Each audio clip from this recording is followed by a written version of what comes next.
Em nome do Pai, do Filho e do Espírito Santo. Amém.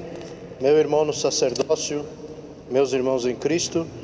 Na leitura do Evangelho de hoje, nós ficamos sabendo de uma narrativa interessante, que é a ressurreição de um filho único de uma viúva na cidade de Naim. Eu imagino que as implicações sociais desse milagre devem ter sido expostas exaustivamente, e é necessário que assim seja. Afinal, tratava-se de uma viúva e tudo isso que acarretava naquela época. De fato, a morte do filho dela a deixava completamente desamparada. Mas, aproveitando que existe um certo esgotamento já nesse tema social, vamos falar um pouco sobre a ressurreição em si deste homem e outras ressurreições no Evangelho. Esta ressurreição específica que ocorreu em Naim, ela nos conecta com outras ressurreições realizadas por Cristo. Então, além do filho desta viúva em Naim, nós temos também a ressurreição da filha de Jairo, o chefe da sinagoga, e talvez a mais famosa de todas as ressurreições, que é a ressurreição de Lázaro, amigo de Cristo. Nós podemos nos perguntar o porquê de Cristo ter ressuscitado essas pessoas. Claro que a resposta parece ser óbvia, dada a própria reação do povo naquele momento, a reação daquelas testemunhas. Mas o assunto ele é muito mais profundo do que nos parece muitas vezes. São Lucas da Crimeia, um santo contemporâneo, um santo russo, vai nos dizer que Cristo ressuscitou essas pessoas por 3 motivos. Primeiro, de modo mais evidente, por conta da sua compaixão e misericórdia divinas.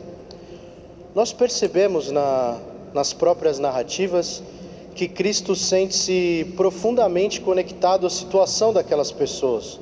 Por isso, ele as ressuscita. Segundo, nas palavras de São Lucas, Cristo ressuscita aquelas pessoas para sacudir o coração daquele povo, transformando-os profundamente diante daquele milagre, confirmando então que ele era o Messias. Mas o mais importante, o sentido mais profundo está no terceiro motivo, segundo São Lucas.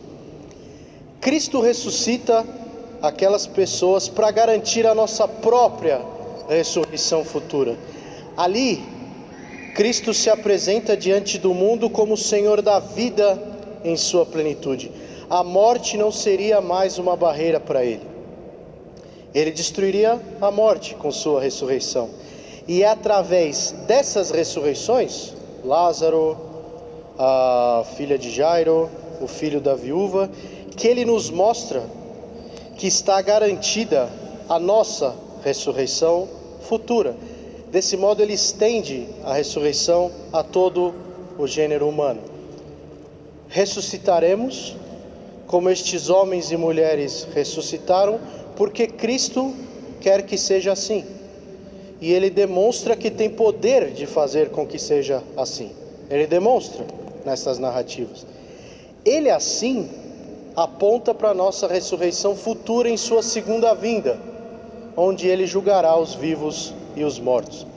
Uma coisa, é importante entender que a ressurreição dessas pessoas, tanto quanto a nossa própria ressurreição futura, é uma realidade.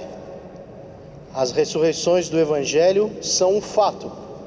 A nossa ressurreição futura é uma certeza. Ainda que alguns atormentados tentem colocar os eventos dos evangelhos e das escrituras no geral como domínio do simbolismo. Apesar disso, estes eventos são a mais concreta realidade. Cristo aqui nos mostra que ele não é simplesmente um líder religioso comum. Ele não é um profeta. Ele não é um profeta. Ele não é um bom homem com interesses sociais. Não. Cristo é o Deus encarnado, que vai ao limite da misericórdia para salvar o seu rebanho. Nem que ele tenha que erguê-los da terra novamente. nem que ele tenha que romper a barreira natural da morte, porque essa barreira para ele não existe. Aqui, nós percebemos então que a ressurreição é mais do que um assunto puramente biológico de um corpo morto que volta à vida, que é trazido de volta à vida. E ela também não é um evento isolado. Claro que ela se deu no Evangelho, se dará na segunda vinda de Cristo, mas ela também é um evento espiritual na vida de cada ortodoxo ao longo de sua existência. De acordo com Santo André de Cesareia, há 2 mortes e 2 ressurreições.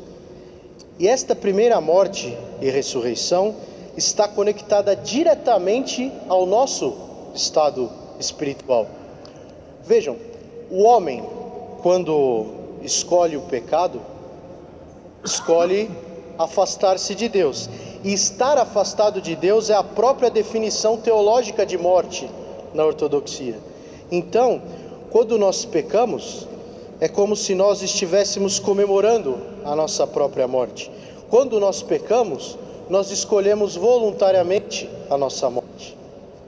Mas Cristo nos apresentou uma possibilidade de ressurreição. E essa possibilidade é o arrependimento profundo e a verdadeira conversão. Vejam, a partir do momento em que, profundamente arrependidos, nós buscamos a verdadeira conversão do nosso coração, nós somos trazidos da morte à vida. Por isso nós dizemos que no batismo, a pessoa nasce para uma vida verdadeira. E os santos padres dizem que as lágrimas de arrependimento são o segundo batismo. Isso, meus irmãos, é uma ressurreição que nós experimentamos em nossas vidas. É uma ressurreição espiritual, mesmo antes da nossa morte física. Isso vai significar, na visão de Santo André, que quando nós vivemos na Igreja Ortodoxa, comungando dos mistérios e da vida ascética, jejum, oração, confissão, comunhão e etc., nós participamos dessa primeira ressurreição, que é também descrita pelo Santo Apóstolo Paulo no livro do Apocalipse. Já a segunda morte seria ligada ao fato do homem não ter buscado essa primeira ressurreição em vida, então ele passará a eternidade apartado de Deus, e isso é uma morte, mas uma morte eterna. Portanto, meus irmãos, diante disso, nós devemos entender que buscar a fé verdadeira não pode ser um exercício meramente intelectual, não pode ser um exercício intelectual. Lembrem que Cristo toca o caixão desse rapaz para ressuscitá-lo. Cristo, em geral, esmagadora maioria dos seus milagres, ele vai tocar nas pessoas. O toque naquela época era um tabu naquele momento da história, principalmente do mundo judaico. O toque estava ligado muitas vezes à impureza, então os judeus não podiam tocar uma série de coisas e pessoas, inclusive. Quando Cristo toca, ele não só rompe essa barreira, como ele também rompe a barreira do intelecto, do intelectualismo, na verdade, porque o toque é realidade pura. Então lembre-se que ele tocou aquelas pessoas, lembrem-se disso. Então é importante que nós entendamos que esta nossa escolha não pode ser meramente intelectual, do mesmo modo que vir à igreja aos domingos deve ser mais do que um evento social ou uma obrigação, é muito mais do que isso. Estar em uma igreja ortodoxa, de fato, é comungar da própria ressurreição de Cristo, é experimentar a nossa própria ressurreição. Por isso nós devemos empurrar para longe de nós esse cálice de morte que o mundo nos oferece, pois o mundo só tem isso para nos oferecer: morte. Outra coisa importante: não traiam a verdade, não dividam a verdade, não neguem a verdade. Cristo é a verdade, e o seu corpo místico é a igreja ortodoxa, e a ortodoxia é a própria dimensão da verdade entre nós. Não aceitem que essa noção seja enfraquecida. Não aceitem. O enfraquecimento dessa noção nos trará apenas morte.